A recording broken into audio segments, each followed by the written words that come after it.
But have any of you all ever been to a point to where you felt like you wanted to delete yourself? Yes.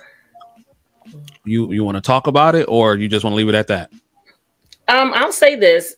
I've said this before, and I just want to reiterate. There are certain neighborhoods growing up for me in a low-income neighborhood where just a lot of the toxic stuff that's in that environment, if you are not directly thinking about ending it all, or just feeling like every day you just don't know how you're going to make it to the next, you are probably to some degree engaging in those kinds of behaviors, whether it is listening to the music that is just sending that message of kind of ending it all. I mean, I remember very clearly the documentary that they did of Biggie Smalls, a recent one that was on Netflix.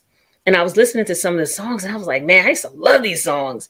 But when I was really listening to the songs, I was like, wait a second. And I remember like after that point, I just kept telling people like, you know, like a lot of the music we were listening to back then was all like suicide music, right?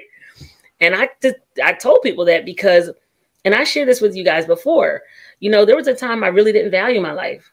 You know, I used to smoke weed like all the time. That was my coping thing. And I was smart enough to know that that's why I was doing it. And I would always tell myself that I was dealing with anxiety, but I was still like not able to like put a finger on it. And when I really came to and acknowledged what exactly it was, and I was putting all the pieces together, I was like, wait a second. I'm like, this is what all my little brothers and sisters in the neighborhood I grew up in, we kind of all dealing with this.